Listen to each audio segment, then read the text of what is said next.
Welcome to the Santa Cruz Coffee Break. If you're watching on YouTube or listening on Apple Podcast, please follow, hit the like button, or any subscribes. It really helps us with the algorithms. Santa Cruz Coffee Break is produced by the Santa Cruz Guitar Players Forum. All opinions are those of the speakers.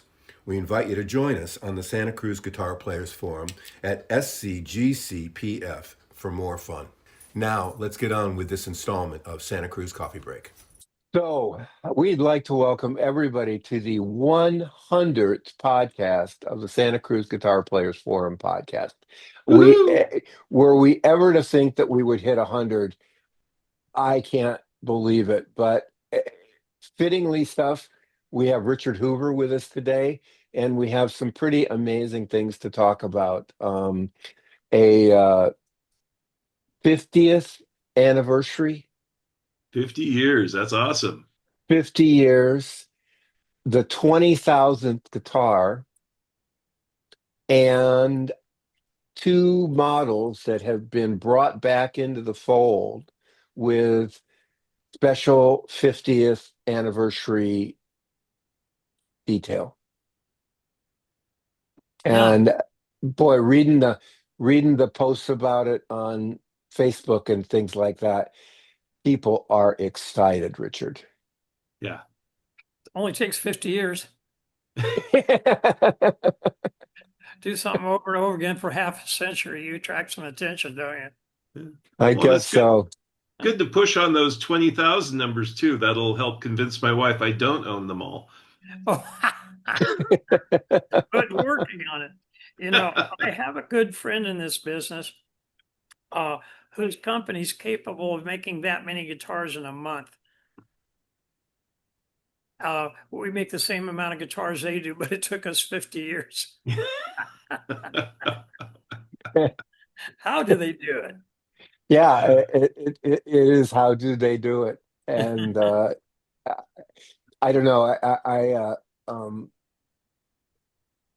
I personally am really excited by the 29. Oh, I yeah. Thank you. I've been returning pop bottles from, Right in your wagon. since I saw the announcement come out, going, there's got to be a way to do this. There's got to be a way to do this. Yeah, that was a dream come true. It's so how have you been? You know, it's exciting time. It's challenging time. A lot of changes in the industry. Who knows what? Politics, the culture, everything's in upheaval, amending, changing, transmorgifying, and it's affected everybody. Um, our saving grace is, unlike a big company that expands and contracts with the market, brings out new benches and boom times and hires people or lays people off in bed. Our projects are so skill intensive. We want stasis. So we want the ability to have very little turnover, put about the same amount of guitars constantly. And that allows us a pretty predictable marketplace. So we like a big company, we're never faced with running out of work, but our back order will shrink and swell as an indication of what the market's like. And I think mostly people respond to security, fear, mostly fear of the unknown.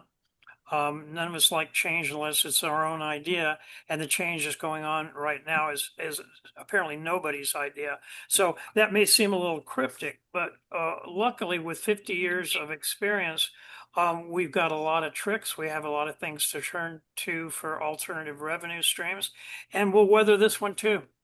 In 50 years, we've seen some remarkable hard downturns, some boom times. And again, the idea is stasis, strive for the ordinary. Yeah, boy, And I'm fine too. Thank you. that's yeah. I'm not really sure. I'm not really sure Yeah. how the world spins right now. Mhm. It's just trying to stay on the horse and keep moving forward with a smile. You know, Gravity's a bitch. yeah. It sure is. It sure is. Um, Let's talk a little about the 20,000th guitar. That's a real milestone. well, Uh, yeah. while we're doing that, Yeah. let's bring in the guy that's got the 20,000th guitar. Oh, Wow, there how it did you is. get that? Hey, Steve. Look at look Hey at guys. that. Hey Richard, Ted. Can you guys hear me? We Yeah. Oh yeah. can. Oh Okay, yeah. good. Great. How are you? We're We're good. having a blast. It will be even better now that you're here. What a nice surprise. Great to see you, my friend. Richard Likewise. knew Look at Richard knew nothing about this, and I've been sitting here trying to vamp for like 2 minutes, just going, how do I stretch this out? And Tad bailed me out right on time. Well, Nice. Well, I get to say congrats to Richard face to face on number 20,000 and on 50 years. So man, congratulations, my friend. it's a big milestone. You know, I was putting it in perspective with people that make more affordable guitars, and you know, people have a absolute polar reactions. Some people is, my God, 20,000 guitars, you're going to be the next Taylor. And other people are like, only 20,000 guitars in 50 years. What's the matter with you guys? Help Steve Stone. You know, That does work out to 400 guitars a year, pretty much. Yeah, and we've had some variations, you know, when we were up and coming and people really didn't know who we were, and people certainly didn't understand the concept of boutique guitar making. There was times when we had to do line of standard models to keep the doors open. And there was times when we probably made 750 plus per year. But we're back. We're in our groove. We are custom shop. We can do the things that other companies either can't or won't because it doesn't fit their financial model. They're going for a price target. And I don't mean that dismissive at all. It's a great service to get guitars that don't cost so much. But our forte is making the guitar that has what everybody needs, both as far as sound and as far as function and aesthetics. Yeah. So it's fun for us. We have a lot of interaction with the customers, and it's a lot cooler than making guitars and putting it in a box and you don't know where they go. Well, I am. Steve, tell us about that one. And by the way, I think that is incredibly reasonably priced for what is in your hands. Thank you very much. That's nice. Once you get one of these quoted by your plumber or your car mechanic, and you really appreciate it. Yeah, this is Not even the neurosurgeon. Yeah, I think it's worth every single penny. I mean, the legacy of Richard, you know, extremely respected. The 50 years of building premium quality guitars. This guitar, when I was approached by Brenda and Rick and Richard, I was excited. I didn't know what it was going to be, and so they chose. Which I think is one of my favorite body sizes for Santa Cruz, is the H13 model, the 13 fret body. And I mean, the beautiful parts with a full sunburst finish, but is the Purple Heart kind of inlaid bridge inlay. But I don't know if you can see, I'm trying to see, is the inlay of Richard Hoover, Richard himself working on a guitar inlaid in wood within the Purple Heart. And then there's also abalone trim going all the way around the Purple Heart headstock inlay. It's done with rope herringbone on the back and the back and the top.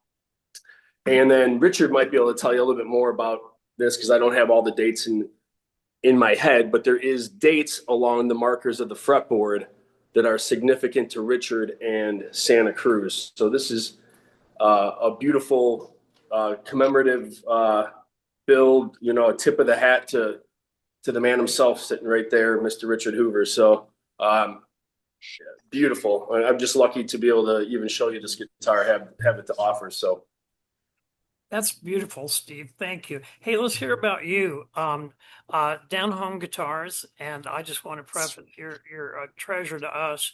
Um, and it's a delight to refer people to you. Not only you have a wonderful selection of guitars people can choose from, but you're also knowledgeable, compassionate, and do a great service in matching people with guitars, either existing or imagined. So how do people get a hold of you? Well, you can find us on the web at downhomeguitars.com. Give us a call, 815-469-6321. Email me, Steve at downhomeguitars.com. But we're located in Frankfort, Illinois, so we're right outside of Chicago, anywhere from 45 minutes to an hour and a half, depending what rush hour time. But if you're in the Chicago area, we're in the southwest suburbs, and we have a premium selection of Santa Cruz guitars that you can see on the wall behind me, as well as other stuff. But I mean, we're really proud of our Santa Cruz collection and in the tone woods and the builds that we get from you. So we are so appreciative of you, Richard. And we just want to say thank you so much. Thank you. Congrats on 50 years. And congrats on 20,000 guitars. Oh, Yeah. that's great. I don't think there's maybe another place in the world with as big a selection of instruments as you have. So I really encourage people to not only go see the display of guitars, but go there for the love. That's my mom calling saying, be sure to turn off your phone before you get on the podcast. Sorry, Steve, Mom. I'll do better next time. Steve, thank you so much. Thank you, guys. Even after I got your name wrong, and I have no idea where that came from, and all of a sudden I'm writing. Brenda sends it back and says, "It's Steve, not Joe." We must have been listening to Hey Joe or something. Well, I'd been working actually with a guy who was we had just brought new to the forum, and his name was Joe Griglo, I believe, and he was brand new to the forum, and it was a little back and forth to get him set up and everything. And I was just sitting here working, and I just couldn't get it out of my head. So. And I think it's been great that we've been responding on the same email that says, "Hey, Joe," which puts a little needle in me all the time, every time I read it. But I really apologize for that. But I can't thank you enough for stopping by and No problem. showing this thing off. Yeah, this is a beauty. It's a one of one. So somebody looking for a one of a kind build that's commemorative, that's got meaning. We're just honored to even have it available. So thank you to all you guys. Really appreciate it. So it is still available, and you're fighting the urge to keep it? That's exactly true. It is. It's the worst thing to have to be able to sell these, because I do what I love and play music and surround myself by instruments, but I have to part with them. That's the worst conundrum of the whole situation. So yeah. Well, we'll see you in January. Yes, we will. Thank you, Richard. Go with Thank God, you, brother. Steve. Richard, Tad, you guys have a great one. We'll talk to you soon. Yeah, All thanks right. very much. Bless you guys. Yep. Steve brought up the dates on the guitar, and they're pretty personal. I had really mixed feelings about doing this, but it adds to the story.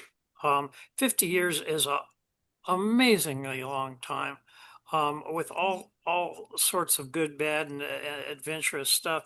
But the dates on the guitar relate to the first one is the year that I took my first guitar apart and put it back together to figure out how it was done. And that was truly the beginning of my career in luthery. And that was the first date on there is 1969.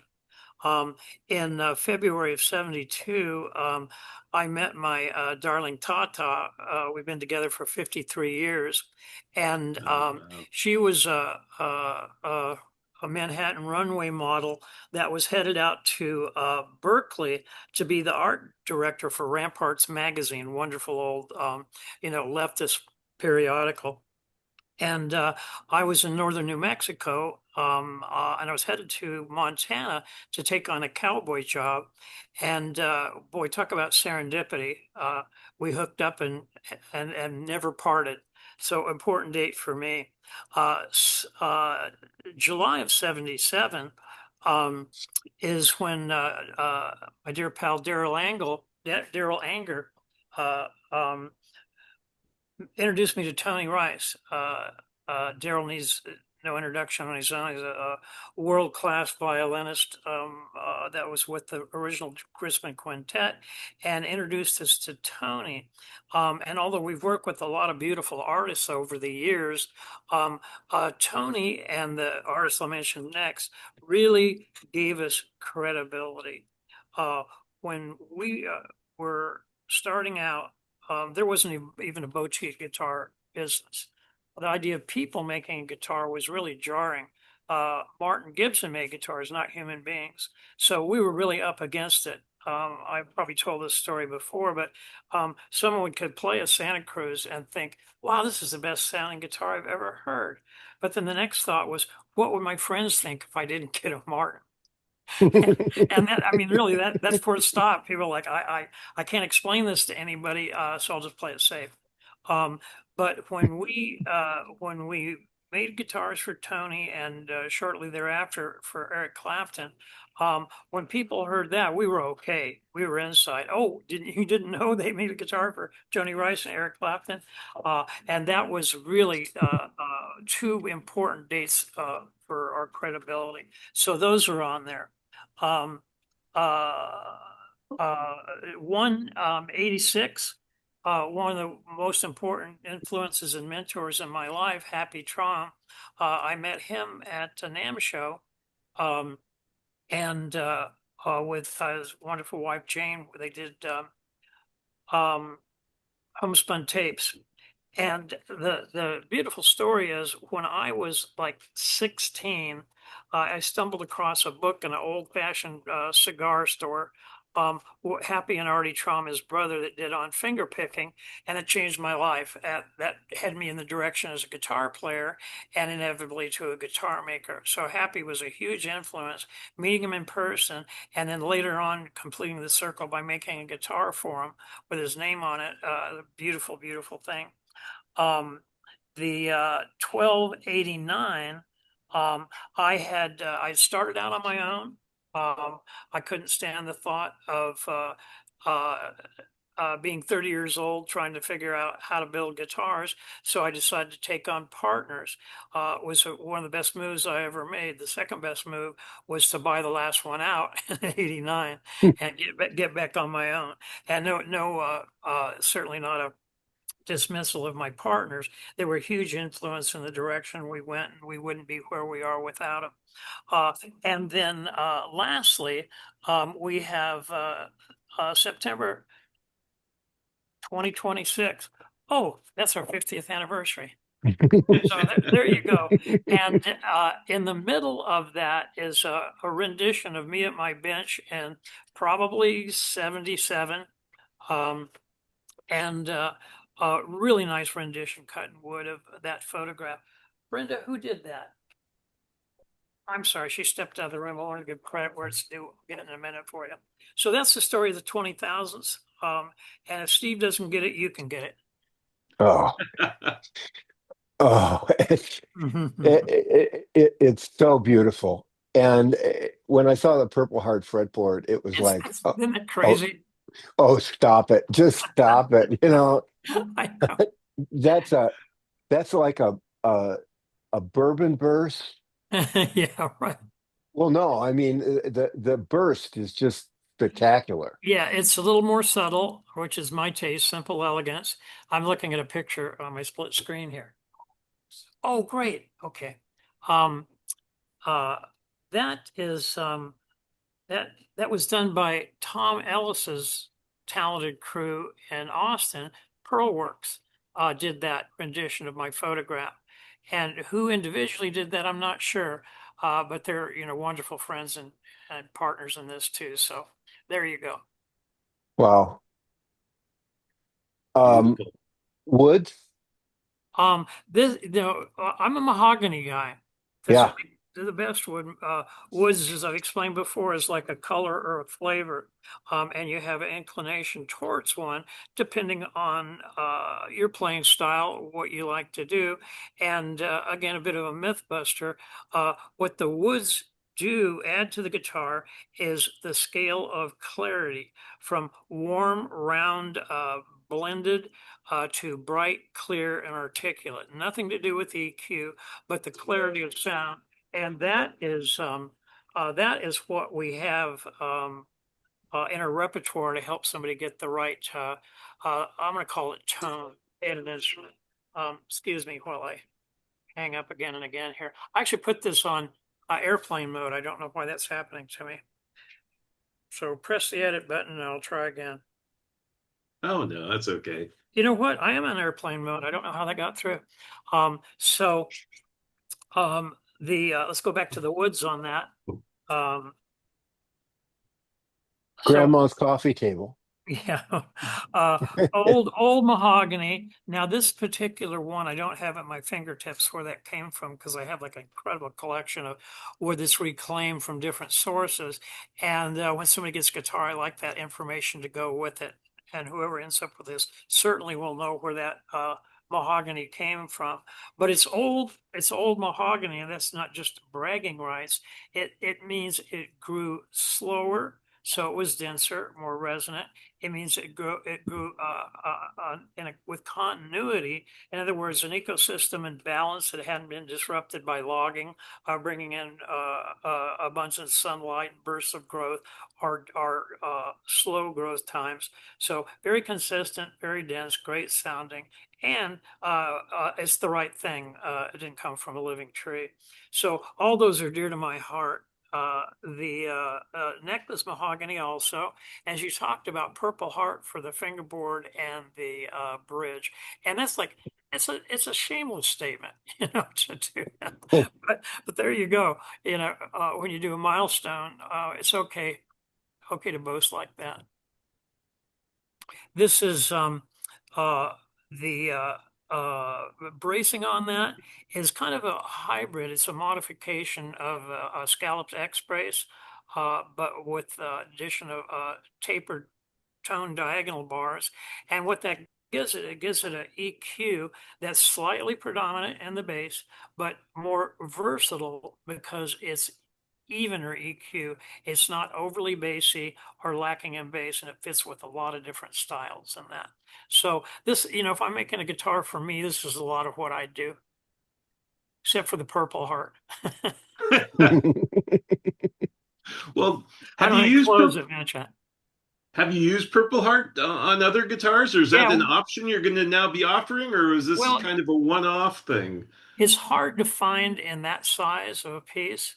A piece of wood that's big enough to do that. So it's not like we've done it in binding before. We did a series of H models a while back, and I'm trying to remember if Henry Kaiser ended up with the Purple Heart. No, actually, Henry Kaiser was pink ivory, which I shouldn't say in public because I think that's maybe it's a capital offense wherever it comes from. Take it out of the country. Why did I go there? Anyway, it's hard to get, and it's not necessary. It doesn't add anything tonally. It's purely cosmetic and a bragging thing. So the cost of it might not be appealing to somebody if they're looking for trying to maximize the performance or the sound of their guitar. That's not what it is. It's just showing off. Yeah. Okay. Well, it shows off well. Thank you. Yeah, Fun project, and I'm glad Steve got it. He really knows how to appreciate stuff. yeah, he was really excited to be a part of it. Really excited. So, but there's more, right? I mean, there's not just the 20,000th guitar. It's your 50th anniversary. Get me started. But the biggest thing, I'm sorry, Richard, you're gonna. No, I was going to say two new models, or two old models. Well, what I wanted to do is I didn't want to do these tribute models that were like the latest designs and things like that. I really wanted to pay homage to those that got us here, our greatest hits, if you will. And this is kind of a complicated explanation, but as a custom shop, um, it's hard to put out pricing because each guitar will be quoted on materials and time that goes into it. So it's hard to do a catalog with standard models. So things like our 1929 all mahogany, our FTC, which is a hybrid flat top carved back like an arch top, or H13, or even Firefly. The other one's OMPW, were hard to price within that, and they fell off in not in popularity, they fell off in demand because people didn't see them anymore and didn't know they exist. So I wanted to bring those guitars back to the forefront because they really are our legacy and they truly represent who we are. So if I could run through those, I'd like to. Please. Yeah, Please. the H we just talked about, the H13. There's a lot of connections with that. First off, that's the guitar Bob Dylan's playing on his self-titled first album. It was a Gibson Nick Lucas model, and I don't know if the features were intentional by accident or maybe even a mistake. But the 13 frets to the body allows us to do a long scale on a small body and have the bridge end up in exactly the right spot to drive the top to the maximum. It's the body's also deep, which adds to more volume and more bass in the EQ than you expect in a small body guitar. This is the one that we did the first saddle slot that's back slanted 10 degrees to allow more direct downward pressure on the saddle to the top, driving more volume again. It transfers more energy to the top, and it self-intonates as you lower the saddle as the guitar moves over time and the strings have to come down. As you lower the saddle, it lengthens the string and keeps it from going sharp. So a lot of innovation in this one. We did a couple other things to allow its presence to be more full and open rather than strident or sharp. And again, the choices of woods for mahogany. So this, as much as it's a tribute to an old guitar from the 20s and 30s, it's got a lot of modern innovation. And to me, it looks just like a guitar. It's not squared off the top like 14 fret Martins. It's not really, it's more classical in its look. So that guitar really turns me on and had to be in our greatest hits. The next one, the FTC, which you guys know well, but it's hard to describe. It's our F model, which is one of the prettiest shapes we do. That shape also influenced a whole generation of boutique luthiers. It's meant to be kind of an exquisitely evenly balanced guitar, originally for jazz fingerstyle. And unlike an arch top, which is really built to be percussive and not sustain very much, this has a conventional flat top, so we have the warmth and sustain of a flat top, but it has the carved back that gives the arch top its projection. You can by manipulation, you can decide where the guitar is the loudest, to the player, to the ambient media group, or projecting through an ensemble and being to really cut through the other instruments. So the carved back and the flat top is not only beautiful, but it's really surprising. I use the joke as the person playing the guitar says, doesn't sound that loud to me, but the person sitting in the chair in front of them is chasing their hat down the street, because that's where the volume is going with it. That is generally maple for its clarity, again, and guitar I'm really proud of.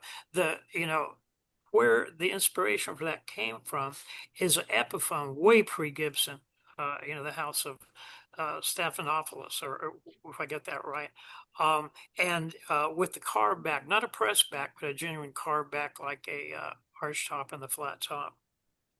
The next one is the 29, and this is a guitar. It's all mahogany, and it's inspired by by Martin in the Depression, and before the Depression was the Hawaiian music craze, and they made this guitar out of koa, all koa size back and top, and they were just exquisite sounding instruments.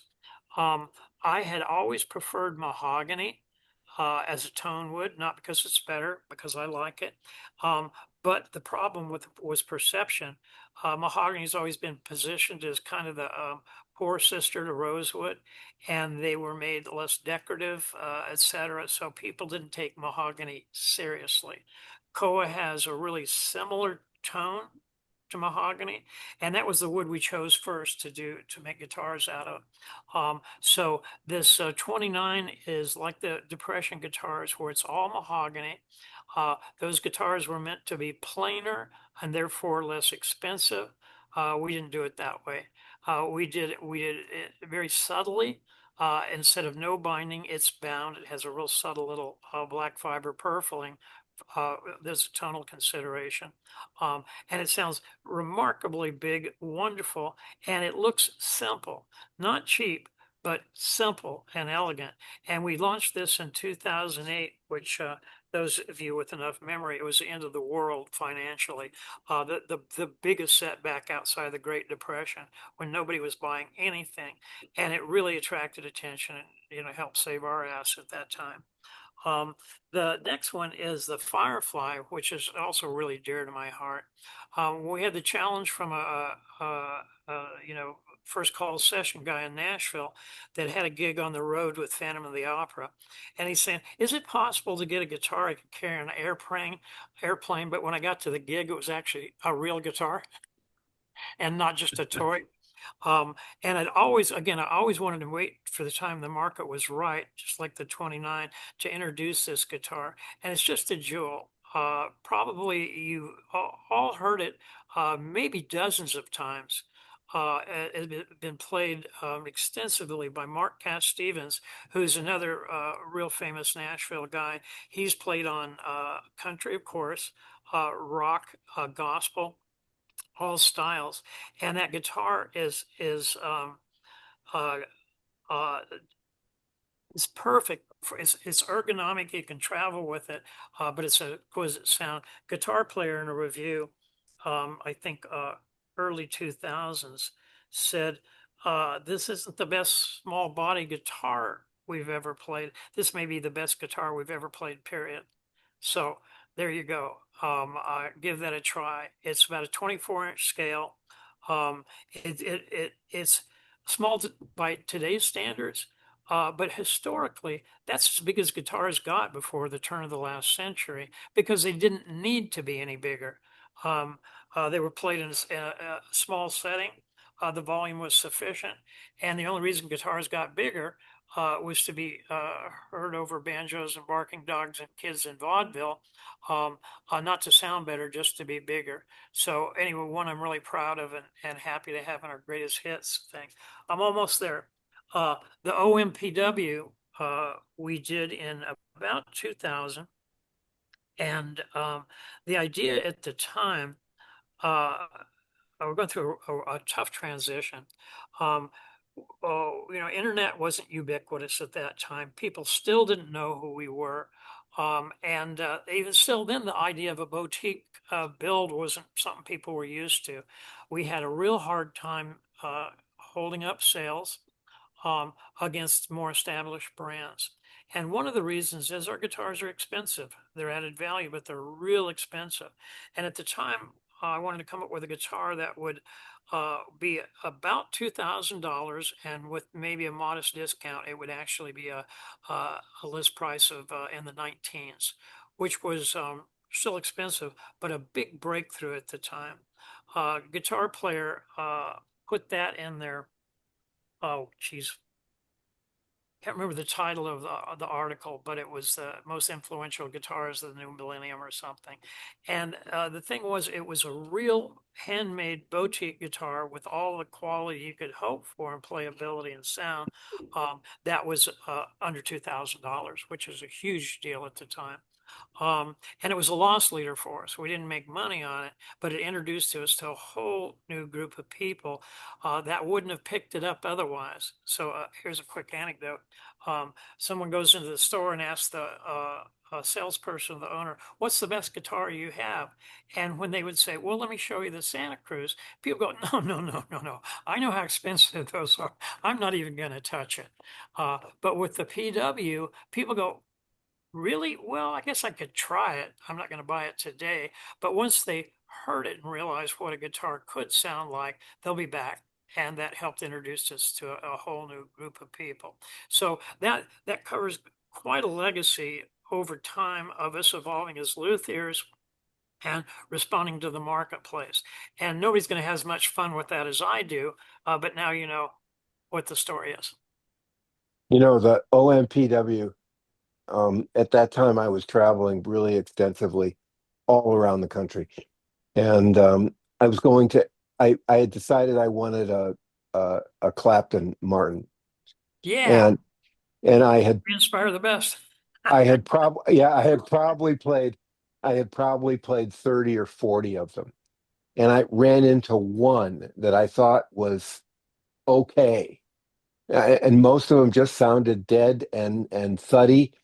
And I came home, I was off the road for a few weeks, and I went into Sylvan and I played an OMPW and I walked out with it. Oh, that's so It was just like it was really my first real introduction to it, other than, yeah, it's not really expensive. And I think at that time it was probably, I don't know, I want to say it was 22 or 23. yeah. And and there was no question in my mind that this was the guitar, but I always wanted it to be mahogany. Oh, yeah. Hmm. Yeah, So, I get so, that. so I was like, okay, I'll take it. And Tad's going to show us. Well, I was going to say, apropos of nothing, this guitar that I really, really loved, according to the Vintage News from Mandolin Brothers, is the first one made with the advanced bracing of the 1938 Martin guitar. And it is an absolutely amazing OMPW mahogany. I got to say, I picked it up and it was like, oh my God, this is unbelievable. And it's still one of my favorite guitars. So, Yeah. Oh, that's great. Shameless boast. Uh, Jim Lehman, old Guitar Resurrection, Austin, Texas, had Elvis Costello walk in, you know, while he had a gig in Austin. And he played the OMPW and he goes, how come nobody ever told me about this? And he was on the cover of People magazine, and with roses coming out the sound hole, you could see the label and our name. And again, that gave us instant credibility. The guitar was more affordable. And it was just a great breakthrough for us. I'm really, really proud of that. I wonder if I'm going to say this. Yeah, I will. Bill Collins would have said a similar thing about me. So Bill, who's a close friend, rest his soul, heard about this. Actually, he went into Guitar Resurrection, and he goes, "What are those?" You know, pointing at the Santa Cruz, and Jim said, "Oh, they're Santa Cruz. They're from California." And Bill told me he just saw red. I couldn't believe it. And he swore then and there he was going to stop being an individual luthier. He's going to start hiring people and kick our ass. So that's another thing OPW did for us. well, the OMPW has always been the guitar that I felt has truly been the Swiss Army knife of guitars that, if you can only afford one guitar, you simply cannot go wrong with a Indian Rosewood Sitka topped Yeah. OMPW from Santa Cruz. It just, Great you testimony. know, it just fits everything just wonderfully. You make me happy. That's good. So that's your guitar? Yeah, this one though is Koa, which I have to admit I I have a very soft spot in my heart for Koa. I think it's just beautiful. Me too. I But wish it wasn't so yeah, expensive, but there's a reason for that. yeah, They don't no, I make Yeah. know. much of it anymore. And to be honest, I have never found an OMPW in mahogany. I'd probably do something stupid like buy it if I did. That gives me an idea. Well, one thing I wanted to make sure we get in here is we're going to celebrate our 50th anniversary, which is technically September 22nd of 2026. We'll be celebrating it all of that calendar year, kicking off with NAM and introducing these models. But also, we're going to have a blast. We're going to do a big show at the Rio Theater. It's probably a 600-seat old movie house that hadn't been divided up. We had our 40th there, and we had a lot of our artists and friends come play and filled it up and just had a blast. So we will have other events that go on around that. The Museum of Art and History here in town will do an exhibition that celebrates not only our history, but some of our celebrations.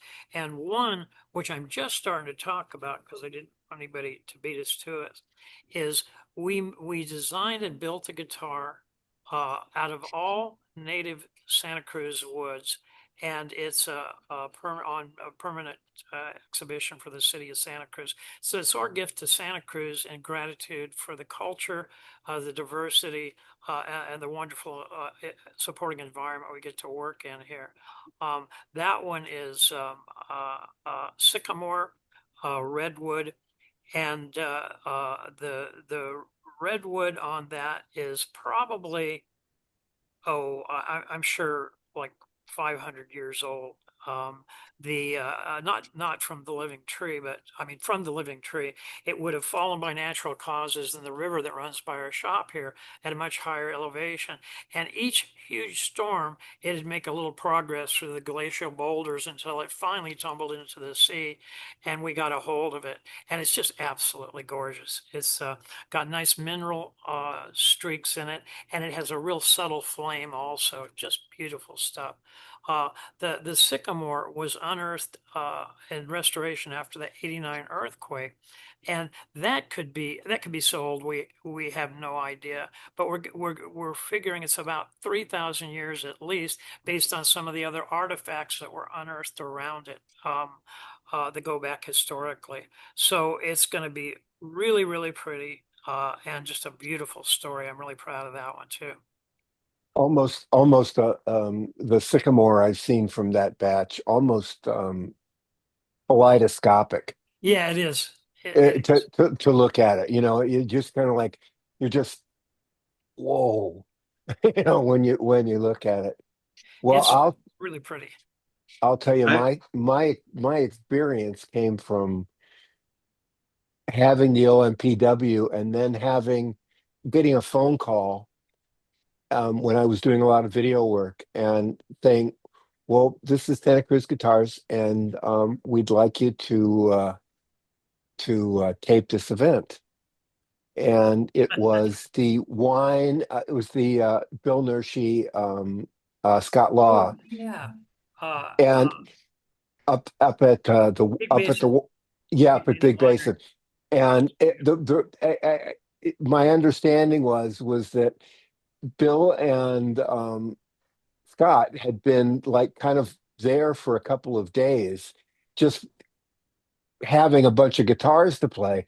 And then they brought them all over to the Big Basin. And there was eh, just 12, I mean, 12, 13, 14 Yeah. guitars that were in there. And they would just do a song and they'd go grab a different guitar and go grab a different guitar. And I remember setting up for about 2 hours, and that was at a time when we had to color balance everything on our cameras and getting the color balance exactly perfect on my cameras. And right before the show started, somebody turned on the lights and completely threw my color balance off. And then I think I remember a 40th at Belton Music Hall. Um, oh, that was 35th. That was 35th, 35th. yeah. Yeah. Okay, so They're I getting remember, Don Quixotes. I remember that, and I remember being there with um, and I wish his name didn't Escape you. escape me right at the moment, from the Ventures, Oh, um, Noki Edwards. Yeah, no Noki, kid. and What a the sound guy and I were up at the sound booth, and they kind of got a basic level for Noki, and the sound guy looked at me and said, "I got to go walk my dog," and I like went, and Noki was yelling at me from the stage balance because the of, color. yeah, because he was yelling at me from the stage because the monitors weren't right, and I was just kind of standing there going, "I really don't know I don't know how which he's thing is. patched.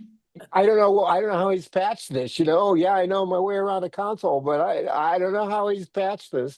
And feeling like just and watching him turn that performance into complete magic. Isn't that astounding? I think he Eh, was 80, about 80 then, maybe. Yeah, yeah. I just it's just unbelievable. And I think Don Edwards that night also, besides everybody that was there, but I just remember Don just the room just went to a whole different level. Mhm. Just the energy in the room and the the respect for every artist that was in the room for Richard and for the instruments that they were playing. I think that's where I met Sonia for the first time. That's wonderful. God, Yeah, just favorite and and people. and then the Rio show. Um, I think that was 45. Rio was 40. That was Okay. our biggest our biggest event to date. Yeah, it's kind of all blurs, but it's been eh, eh, really a joy for me to be able to, first of all, do these podcasts. And as we were looking at what we wanted to do for 100, we were going to do greatest hits and started looking back over. We started these in 2019, Oh, and just who we've spoken to in the past 100 years, or 100 years, it feels like 100 years. it, in the past 100 podcasts, who we've had the chance to speak to, Awesome. and the mistakes that I've been allowed to make, not recording Happy the first time we did his interview. Uh, yeah. Uh, just putting my head down on the desk at the end of the thing when it said, "There's no recording." Yeah, yeah. Well, he did. That was a pretty spicy story he had about playing with the Stones and Peter Tosh. So in some ways, it may have not been a good thing to have gone It was out. probably best that it didn't go out like that, but just the people that we've been able to talk to and work with, and uh, uh, who remain friends today. I just talked to Brandon Lee Adams 30 minutes before we started. What a treasure chest you're coming up with here. Yeah, yeah. Yeah, yeah. I mean, he just called and said, "Hey, this guy, blah blah," and we have a. He said, "My single's really taken off. It's really doing well." He said, "I got 100 subscribers on YouTube," and I said, "You need 500 to monetize it. Just keep going, Keep going. keep pushing, Brandon." But I can't thank you enough, Richard, for letting us be a part of this. I got to say, we have gotten so much pleasure out of your wood problem. Um, I could anytime I want. I just like the taste. Yeah. So I think, unless you want to tell us about anything else, great. I'm sure NAM will be tremendous this year. Um, I'm I'm kind of in awe. yeah. Well, thank you, both you guys. It's really touching. It's very moving. And it's, people ask questions like, well, what's it been like? And it's a continuum. It's my whole adult life. I'm rich with friendships and relationships, which is really what drives this business and motivates me. And you guys most definitely included in that. I'm so lucky and blessed in that regard. And to do anything sustainably for that long is, it's more than uh, uh, good stewardship. It's just a miracle. We've dodged bullets. We've enjoyed some real successes, and I'm by no means done with this. But it's an amazing turning point. I just turned 74, and I would be horribly selfish to not be providing for the people that got me here, setting up other people with the authority, the ability to make some mistakes, learn to go. So the unasked question oftentimes is like, what will happen without you? Because we all face that inevitable alien abduction. Um, uh, is I've done everything I can to pass that along and set it up, and making sure that people have the option to run a business with a heart, should they wish, and to put the people in a position to that. I stopped short of saying carry on a legacy, because truly I won't care about that, nor do I now. My legacy is set. It's people may change, and I hope they will, to stay current with the times. But most importantly, that they do have that option to contribute to making the world a better place through music, through guitars, through relationships. And that's the thing I'm most gratified by. So, yeah, here's to the next 50. Clink. Clink. Perfect. Well, yeah, we have to thank you. I think that every guitar player out there may not be aware, but I think it's due to your dedication to improving the craft that every guitar player out there has benefited. And they may not own a Santa Cruz guitar, but because of Santa Cruz guitar, they have a better guitar. Wow. I think it's true. I think it's true. Well, Thank you, I Ted. kind You're all right. I kind of believe that. I kind of believe that as well. It always it's always it's real heartwarming when we start to talk and you say, the first thing that we're really interested in here is making people's lives better and doing it properly. And boy, words to live by. Yeah, we're the lucky ones. Yep, we are in a very turbulent time. But what? My. Well, look forward to the Brenda will be putting out both press releases. We have a whole year of celebration, and both of history and going forward. And look, follow our social media and our website, because we'll be announcing all sorts of fun stuff beginning in the first of the year. And Excellent. we'll get you back here real soon. Yeah. I love you Okay. guys. Glad you're Love here. you. Thank you, Love you. Richard. Take care. Thank you much, Yeah. Richard. Thank you Both so Richards. much. Bye-bye. We hope you enjoyed this installment of the Santa Cruz Coffee Break. For more music-related fun, please join the Santa Cruz Guitar Players Forum at SCGCPF or santacruzguitarplayers.com. If you have any questions or possible podcast topics, please contact us. If you have a product or service that you feel would be of value to our listeners, please consider adding your support and keeping the coffee pot on. Contact us for more information. We ask that you hit the like, follow, bell, or bookmark buttons so we can keep you informed of upcoming podcast episodes. We hope you enjoyed Santa Cruz Coffee Break. Now it's time to go play your guitar.